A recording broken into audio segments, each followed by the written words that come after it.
सदगुरु को वैद्य कहा गोस्वामी जी ने। इस संसार सागर में पहले वैद्य होते थे जिन्होंने नाड़ियां पकड़ी और नाड़ियां पकड़ के ही सब बता दिए कि क्या रोग है।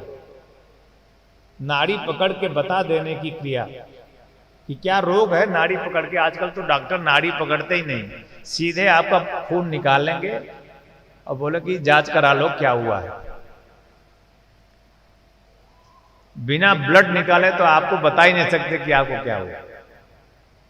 आपका खून निकालने में पूरी दुनिया लगी है, आप भी अपना खून निकालने में लगे हुए हो। मैं चाहता हूं कि अपने रक्त को आप बचा के रखिए, रक्तदान कीजिए। रक्तदान करेंगे 6 महीने में एक बार या साल भर में एक बार, तो आप स्वस्थ रहेंगे। अगर आप हार्ट अटैक से बचना चाहते हैं और अपने रक्त को पतला करना चाहते हैं, रक्त जब आप दान करते हैं तो आपका रक्त आपके शरीर से जब निकलता है तो आपका रक्त पतला हो जाता है, तो उसकी जो फ्लोइंग है नस नाड़ियों में, खून गाढ़ा नहीं होना चाहिए, पतला होना चाहिए। तो जब आप कभी खून दान ही नहीं देंगे तो गाढ़ा होते होते एक दिन हार्ट अटैक तो होगा ही।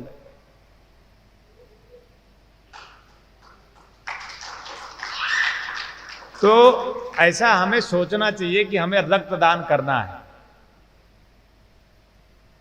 रक्तदान कीजिए, अन्यथा रक्त तो आएंगे लोग निकाल निकाल के, पूरी जिंदगी आप जांच कराते रहेंगे क्योंकि रक्त पतला हो नहीं रहा है। और दूसरा ये सोचिए कि आपको अपने इस महत्वपूर्ण अंगों का दान आपको पहले से कर देना। आपका शरीर देखिए आज नहीं तो कल समाप्त हो जाएगा। कुछ दान की प्रक्रिया मैं आपको बता रहा हूं। अभी आपकी जरूरत है आंख, नाक, कान, मुंह, आपका पूरा शरीर आपके लिए आवश्यक है। आपका लीवर है, किडनी है। मैं तो कहूंगा आप सब अगर साधक शिष्य हैं तो मैं भी सोचता हूं कि मैं सब दान कर दूं, तो मरने के बाद, इस शरीर छूटने के बाद मेरे एक एक अंगों का उपयोग हो जाए। आखिर क्या फायदा होगा, जलाकर लोग राख कर देंगे। इससे अच्छा होगा कि आपकी आंखें पीढ़ी दर पीढ़ी, किसी को आप दान में देंगे तो वो भी दान में देगा, तो आंखें आपकी देखती रहेंगी। आपका लीवर काम आता रहेगा, अन्यथा जलाकर लोग नष्ट कर देंगे। तो आप सभी लोग एक फार्म भर के अपना अंग दान कर दीजिए, जीते जी। जब आप मर जाएंगे, शरीर छूट जाएगा, राम जहां से आए हैं वहां चले जाएंगे, तो राम का ये जो शरीर है वो भी उपयोगी हो जाएगा। ध्यान रखिएगा कि मनुष्य शरीर ही ऐसा है जो किसी उपयोग में नहीं आता। गाय मर जाती है, भैंस मर जाता है, उसके चमड़े का उपयोग हो जाता है, लेकिन आपका उपयोग नहीं होता। और मैं चाहता हूं कि आप मरने के बाद भी आपका उपयोग हो जाए। तालियां मारिए। दान करने की ये एक प्रक्रिया। धन दान क्या दान है? आप दान करिए तो अपना शरीर का दान जीते जी कर दीजिए। कुछ करना नहीं होता। आप अच्छे हॉस्पिटल में जाएंगे, एक फार्म भरेंगे, आप जो अंग दान करना चाहते हैं लिख दीजिए, आपके मरने के बाद हॉस्पिटल सेवा कर लेगा। इससे बढ़िया कोई दान नहीं है। आपके अंगों का उपयोग दान सर्वश्रेष्ठ दान है।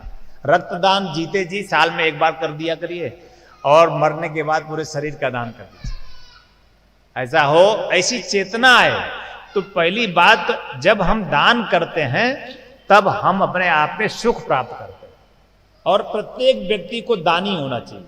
जब आपको कोई दानी कहता है तो आपको अच्छा लगता है, और जब आपको कोई कंजूस कहता है तो आपको बुरा लगता है। इसका मतलब कंजूस होना बुरा होना है। तो आप दान कीजिए, कुछ तो दान कीजिए। कुछ नहीं है तो कुछ तो दान कीजिए। गुरुदेव कुछ भी नहीं है तो आंखों के अश्रु दान कीजिए, कुछ नहीं है तो अक्षत दान कीजिए, और कुछ नहीं है तो पुष्प दान कीजिए। और मैंने कहा कुछ नहीं है तो मेरे पास कुछ नहीं था, तो मैंने अपने प्रभु के चरण को पकड़ के, अपने गुरु के चरण को पकड़ने का मौका मिलना चाहिए। और चरण को पकड़ के मैं अपने अश्रुओं से धोया हूं। आंखों के आंसुओं से गुरु के चरणों का प्रक्षालन करना जीवन की पूर्णता है।